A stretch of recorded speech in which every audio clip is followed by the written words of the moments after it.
Reta final dos exercícios tratando de momento de inércia em relação aos eixos centrais, calcularemos as propriedades geométricas de um filete de solda.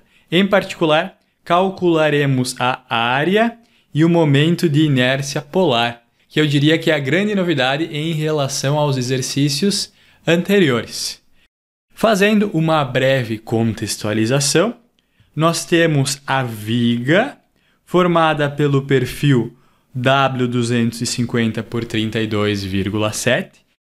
Se trata de uma seção transversal e que é ligada no pilar por meio de uma ligação chamada com dupla cantoneira. São colocadas duas cantoneiras, uma em cada um dos lados da alma. Essas cantoneiras, por sua vez, nessa ligação em específico, foram soldadas na viga, mediante solda de filete com formato de U indicado e parafusado no pilar com 4 parafusos. Aqui vocês têm a indicação da cantoneira, dos parafusos e o detalhamento da solda de filete. Esse símbolo quer dizer que tem filete dos dois lados, então tanto numa cantoneira quanto na outra, conforme já é esperado. E 3 milímetros corresponde ao tamanho da perna. Se a gente fizer um corte no filete de solda, ele tem uma geometria aproximadamente triangular. E essa dimensão indicada é chamada de perna. E no caso desse detalhamento, vale 3 milímetros. A geometria desse filete de solda, indicado em vermelho, está detalhada aqui. Vejam que a sua espessura, ao invés de 3 milímetros, está indicada como 2,12.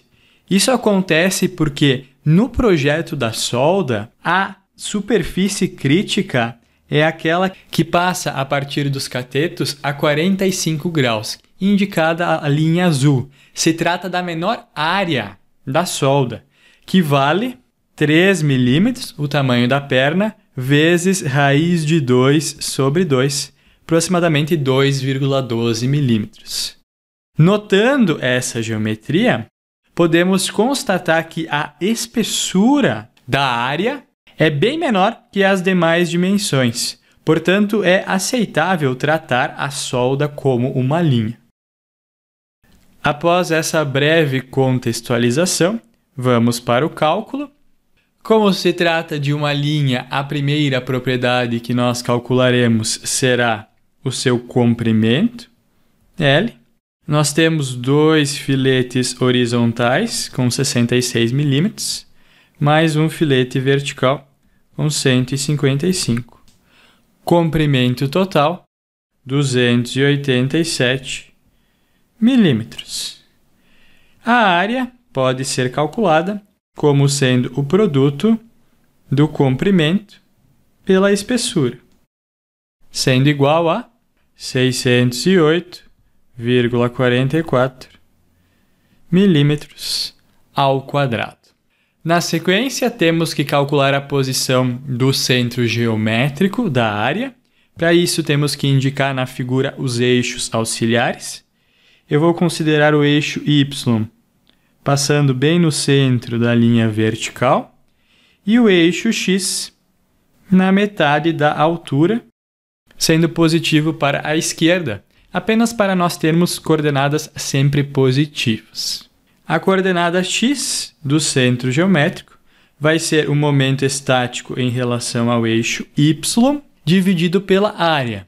No caso, como estamos trabalhando com linhas, ao invés de utilizar o ponderador área, substituímos pelo comprimento, visto que todas têm a mesma espessura. Vou indicar em cinza aproximadamente o centro de cada uma das linhas. Vejam que, no caso, temos duas linhas, cada uma delas com 66 milímetros de comprimento, afastadas do eixo Y, uma distância que vale metade de 66, 33. A linha vertical tem uma distância y igual a 0, então nem aparece no somatório. Esse valor deve ser dividido pelo comprimento dos filetes, fornecendo a coordenada 15,18 milímetros. Vejo que nós estamos adotando a metodologia do slide 10. Só é claro, ao invés de utilizar a expressão de integração, nós estamos fazendo a soma da coordenada x vezes o comprimento de cada um dos trechos. Pela simetria da seção, podemos verificar que a coordenada y do seu centro geométrico é nula. E, portanto, nesse caso, o momento de inércia em relação ao eixo x auxiliar é o próprio momento de inércia em relação ao eixo x central, que vale, começando pelo filete vertical, a base é a espessura, 2,12, a altura ao cubo, sobre 12, momento de inércia de uma seção retangular em relação ao seu centro. Na sequência, temos os dois filetes horizontais. Temos que utilizar o teorema dos eixos paralelos. O primeiro termo é o momento de inércia de cada um dos retângulos em relação ao seu centro geométrico, que vale 2 filetes, com a base de 66, a altura igual à espessura, 2,12, ao cubo, sobre 12, mais o termo referente ao transporte, que vale a área vezes a distância ao quadrado, metade de 155. Vejam que todos os termos têm em comum a espessura. Então, quando calculamos as propriedades de linhas, a gente pode escrever a expressão de uma forma diferente. A gente coloca a espessura em evidência e, na sequência, multiplicamos pelo momento da linha vertical em relação ao seu centro geométrico. Notem que esse termo corresponde ao momento de inércia em relação ao eixo x central da linha. Só que como a espessura dessa linha, a dimensão perpendicular ao eixo x dessa linha é muito pequena, é a espessura, podemos desconsiderar esse termo, visto que o seu valor é bem pequeno, próximo do restante. Se você quer, é claro que você pode considerar sempre. Estou aqui apresentando uma simplificação que é muito utilizada na prática. E, portanto, o segundo termo da equação simplificada corresponde apenas ao transporte. 2 vezes o comprimento vezes a distância ao quadrado. Essa é uma forma muito utilizada lá em estruturas metálicas para determinar o momento de inércia de solda ou de perfis muito finos, fornecendo o valor de 2,339 vezes 10 na 6 milímetros na quarta, que por sua vez é igual, se preferirem utilizar a unidade centímetros, 233,9 centímetros na quarta. Devemos dividir por 10 na quarta para converter de milímetros na quarta para centímetros na quarta. Na sequência, temos que calcular o momento de inércia em relação ao eixo y central para, somando os dois momentos de inércia, obter o momento de inércia polar. Primeiramente, eu vou calcular o momento de inércia em relação ao eixo y auxiliar, que vale o momento de inércia dos filetes horizontais, 2 filetes com base igual à espessura, vezes a altura ao cubo, sobre 3. Vejam que aqui é sobre 3, pois o eixo passa pela base. Antes utilizávamos sobre 12, pois o eixo passava pelo centro da figura. O momento de inércia depende da posição do eixo. Não se esqueçam.